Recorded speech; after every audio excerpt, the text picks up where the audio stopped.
Hello.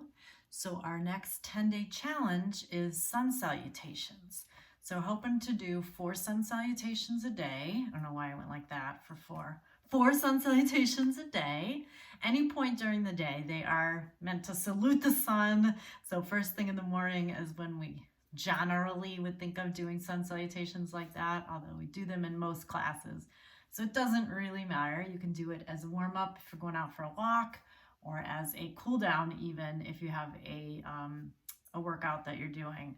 So this video is a breakdown on sun salutation, the poses in the sun salutations, and then closer to the challenge I will post I'll do 4 sun salutations, I'll do it and cue it, and if you wanted to play that video and do it along with me each day, you could do that, or use it to help learn the poses in the sun salutation. So the first pose, I'm just take my socks off since down dogs are hard to do with socks on. So take my socks off. The first pose in your sun salutations is Tadasana, or mountain pose. So to take that pose, you want to stand evenly, all 4 corners of both feet. Turn your palms to face up. And then we got a little zip up at your stomach, a little lift in your sternum, softening your front ribs towards your hips. Every muscle engaged, not too tight, not too loose. I think hugging your muscles to your bones. From there, inhale and reach your arms up. Okay, so you're going to keep your same Tadasana in the rest of your body. Your arms, you're going to have your pinky sides pressing towards each other, and your hands just as if you were holding a block. So you're trying to press here. You're going to try to keep your face framed by your arms. Okay, some people's shoulders won't allow that. So if you're here, you're here. That's okay. We don't want to be here. We don't want to be here. We're not ballerinas for this. Okay, we're straight up. Don't let that lifting of your arms lift your sternum too much or let your front ribs pop up. Don't let the lifting of your arms pop your tailbone. So everything is just like in Tadasana with your arms up. So that's your second pose. Tita Asta in Tadasana. And then we transition to the next pose. So you're going to throw your arms out, fold from your hip creases, still press down through your feet, and bow in for Uttanasana. So I'm a little tight in my hip flexor, or my hamstrings, so I'm going to bend my knees so that I can fold from my hip flexors and be here. If you're super long through the back of your body, you might have straight legs, but see if I straighten my legs, now I'm rounding from here. And again, I want that fold to come from my hip flexors. So you'll be here. This is Uttanasana. And then we come to Ardha Uttanasana, or halfway up. So your hands might be able to stay on the ground. Your hands might come to your shins. If you're very tight, your hands might come to your thighs. We're trying to have the same torso that we had in Tadasana. So our torso is nice and straight here. We're just folded from the hip creases. So that's Ardha Uttanasana. And then bend your knees, bring your hands down. I'm going to step to plank. So you might need to step your feet back first. Okay, so plank. We have our shoulders and our wrists lined up. We're reaching through our heels. You look out past the top of the mat. And then, so this is not plank. Okay, I see this a lot. Or this. You want to be just like you were in Tadasana. So we practice standing here. Here's your plank, right? Everything is still lined up.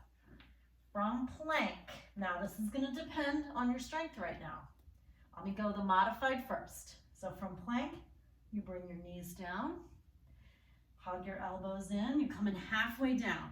So we're not dipping into it, you're not pushing your hips up, you're not dropping your hips, okay? You're nice and straight, you've just bent your elbows. From there, push into upward facing dog. Roll your shoulders back, pull your chest through your arms, press into the tops of your feet, and then from up dog, make your way into down dog. Okay, so that was a modified version. Let me show you if you're stronger. If you're stronger now, okay? All is coming. Practice and all is coming. So you'd start in plank, shift your weight forward, hug your elbows in, come halfway down. Inhale into up dog. So notice that Chaturanga was a separate pose, right? I wasn't here in plank And then I didn't just melt into up dog. You gotta have that halfway down position and then press up. Same thing, you go into down dog. So in down dog, your feet are still hip point distance apart, like in Tadasana. Still got that crease at the hips, so if you're real tight and you're kind of rounding here, bend your knees and press back.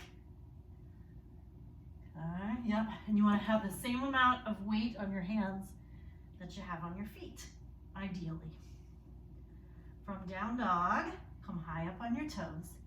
Look between your hands, bend your knees. You could walk your feet up. You might have to lift your hands, finish walking up. You could step your feet between your hands, or you can hop your feet between your hands. So if you're hopping, I'm just hoping for a good hop here. High up on your toes, look between your hands, because that's where you want your feet to go. Bend your knees, hop up and over.